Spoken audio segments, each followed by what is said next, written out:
What's up, guys, and welcome back to my channel. I know it's been a little while since I made a video.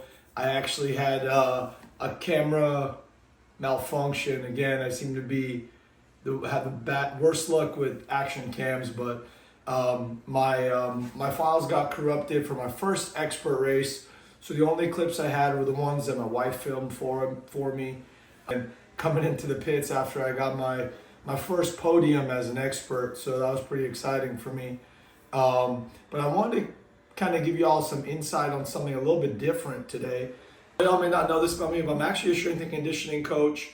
I do a little bit of performance training for athletes, as well as personal training for just everyday folks, I guess you could say. You found it? Okay, come here. Apollo likes to be in the middle of the videos, I guess in the middle of everything.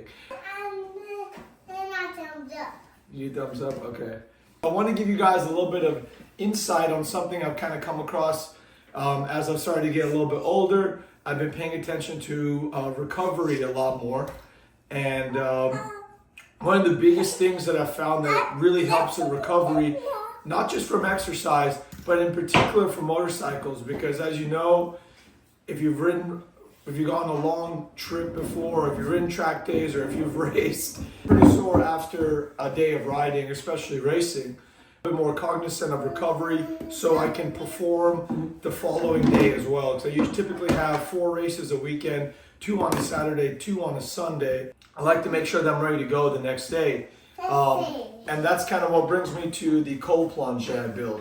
After doing a lot of research, most of the cold plunges were kind of out of my budget. I mean, really the cheapest one that you can get that has a chiller is around $1,000, but the actual tub unit isn't very good. So that's when I hit the forums and I realized people were kind of making their own cold plunges. So I took the best of a few different pages or different builds I found, and I kind of made my own of it. So yeah, let's get straight into the build. I'll show you guys what you need to grab from Home Depot.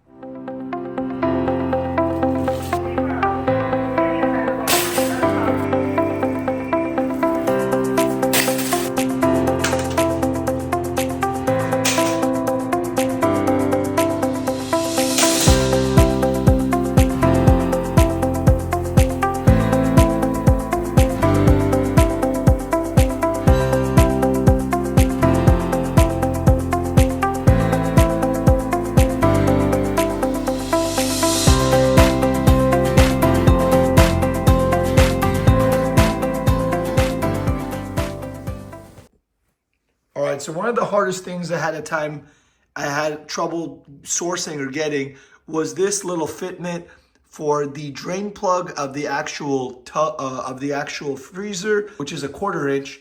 Convert that to a 3/4 inch, so then I could then lead it out with a garden hose to my bathroom sink or my bathroom tub. Now, if you're gonna have this in your garage or somewhere outside, you probably don't even need that. You could probably just open up that drain plug and just like drain out it. But if you want to do a little bit cleaner setup, that was what I had the hardest time finding, was those fitments. But again, I'll link that in the bio. And as I was saying throughout this whole video, the cold plunge hasn't even turned on. It's been turned off.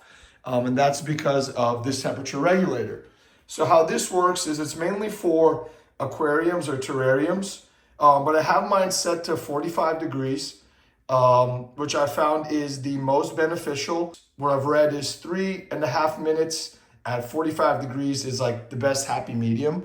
And yeah, if you guys want to take a look inside, this right here is my temperature probe that just goes in the water and gives the temperature regulator a reading. So I've been replacing my water once every about 2 weeks, only because I'm the only one that uses it. I usually take a shower before I get in.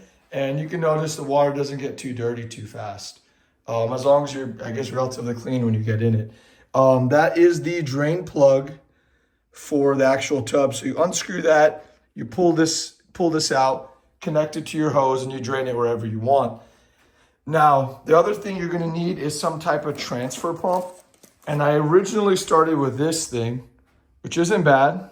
It connects to your drill, and it essentially kind of pumps the water out of there, but it did take a long time and almost took 2 batteries on the drill So I found that was kind of inefficient. So I ended up just getting a Milwaukee one, which I will also link.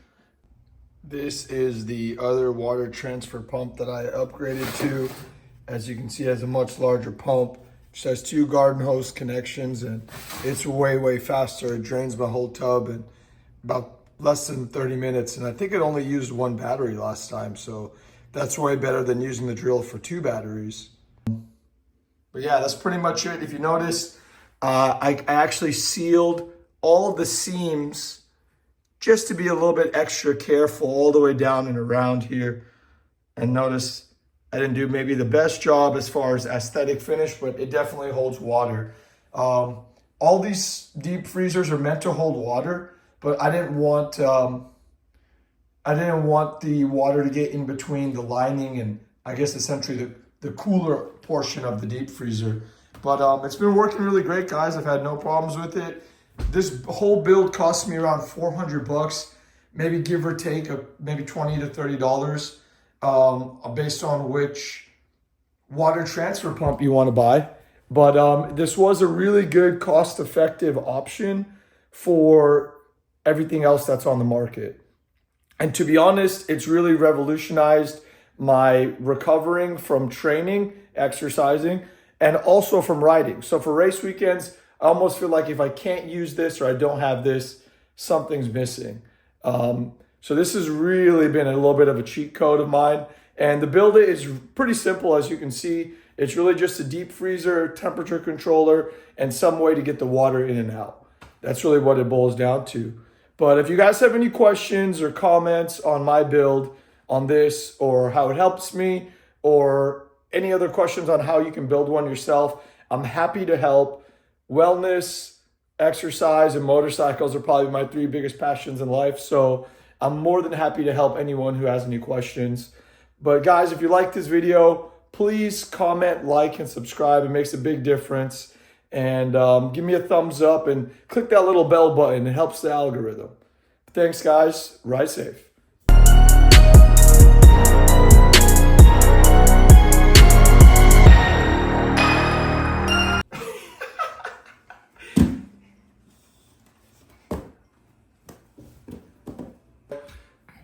And a little bit of the inflammation removal.